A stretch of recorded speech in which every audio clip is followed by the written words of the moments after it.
I'm Russ Kickle, and on this episode of American Reef, we're going to talk about how to customize and create your own special blend of HPD.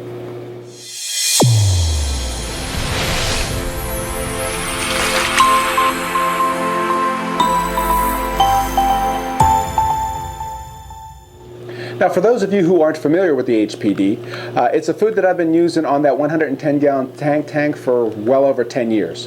And I'd say probably for the past 6-ish years or something like that, I've actually been sharing it out to the American reviewers just because I think it's one of the best foods on the planet.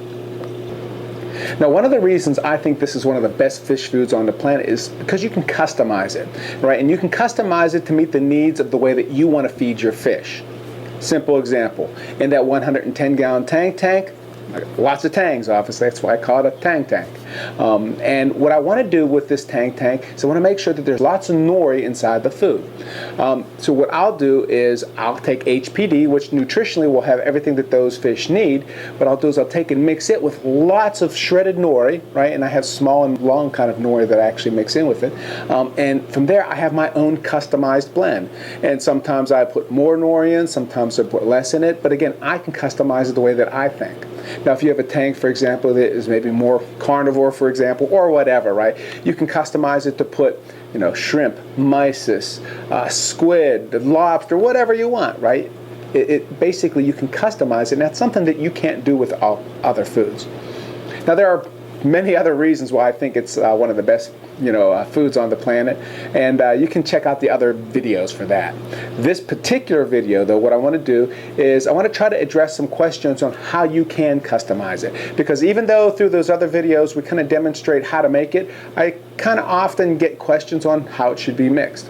So as such, what we're going to do now is I'm going to kind of review how I take and make my special blend of the HPD. In my particular case, again, heavy nori. So now with this particular recipe, again, it's HPD and nori, nothing else. And for me, whenever I go to get started, what I'll do is I kind of get all my ingredients together. So basically the things that we'll need are, again, HPD, we'll need some hot boiling water, we'll basically need some container to mix it all in, and we'll need nori. Now again, if you have mysis, garlic, reef chili, squid, whatever else you want to add to it, just have it kind of there and basically be thawed and ready. And what you want to try to do is make sure that if you're adding those other foods, you want to kind of get the liquid out as much as possible, or you're going to use less water to actually mix up the basically custom blend. And kind of let's review a little bit how this goes.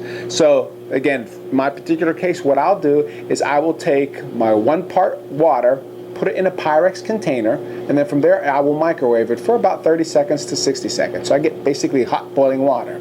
And then from that point, what I will do is I will take and add my 2 HPDs. Now, while I'm mixing it, again, I'm mixing it up, and depending on what I'm going to add with it will depend on the texture or the consistency you want. Normally, I like to keep it at kind of an icing kind of consistency. Right, so it's kind of smooth, not too thick, but yet still moist enough that you can move it around, then you can add your other components. Right. Now in my particular case, what I do is, since I have and use nori, day and night, what I do is I have batches of small shredded nori and large shredded nori. And again, for me, I have the small for kind of smaller fish, smaller mouths, and larger for the larger fish. So what I will do is I will take and sprinkle it in there and slowly mix it. And what you want to do while you are mixing it is you want to make sure that the consistency is such that it stays like that icing, maybe a little bit drier. Right? But when you start adding other things like mysis, for example, or things that kind of have liquid in them already, what you'll do is you'll find out it becomes kind of too liquidy, and you're going to have to adjust the the ratio just a bit to maybe add a few more spoonfuls, for example, of HPD, or less of the mysis, or however you want to do it. But that's the thing you got to kind of consider. That, and through various parts of the country, for whatever reason, I'll find out that 2-to-1 ratio changes just a little bit. Now again, we're using RODI kind of water, so to me I think that pretty much should be consistent anywhere you're at. But again, for whatever reason, sometimes it uses a little less, sometimes it uses a little more. And either way though, what you want to do is after you put that water and you do that HPD, you want to kind of get that consistency first. Then once you do that, then you'll add your ingredients. And now again, in my particular case, I'm adding nori here, and when you add that nori, you kind of see how it blends up inside there, right? So I still kind of have that consistency, and it's kind of absorbing the water, but at the same time, it's not loose per se, right? It's still relatively thick. Like you can take that container and you can kind of you could actually set it upside down and nothing will fall out of it. Now, once you kind of get this thing mixed up, and I tend to mix it up for probably a good minute or so, what you'll do is you'll take and in turn put that in the refrigerator.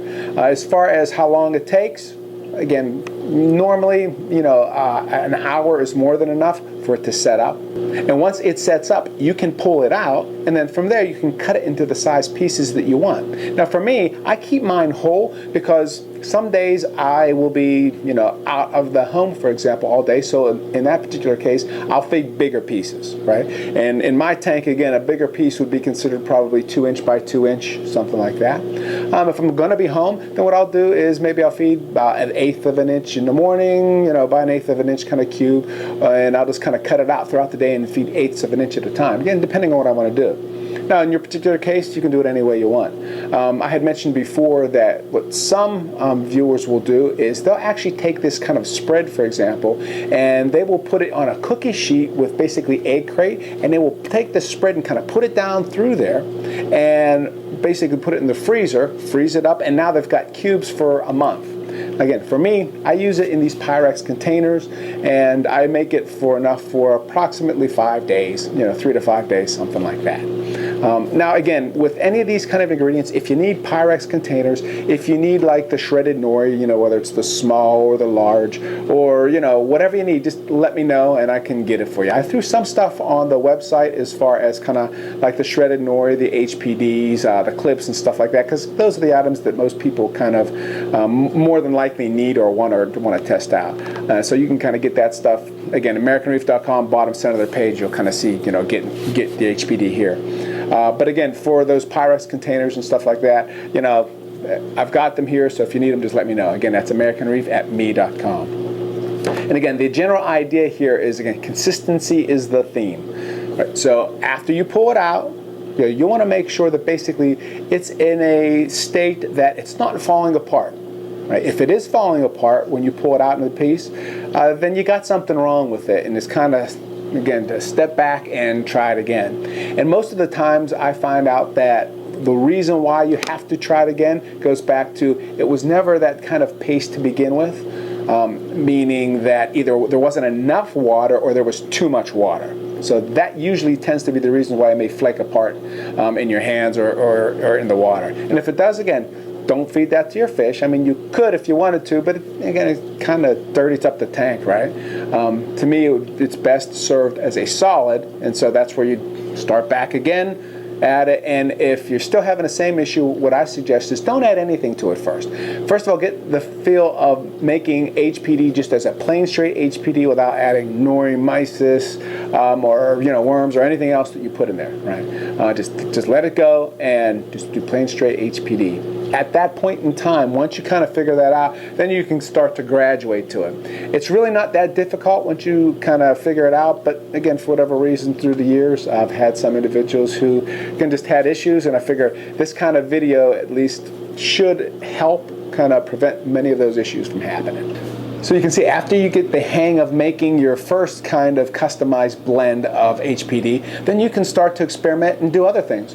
For me, if I see ick, for example, on a tang, what I'll do is I'll take and add garlic extract to it.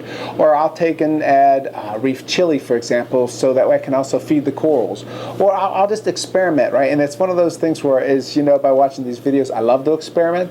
And, this food allows you to do that. And again, it's pretty badass, right?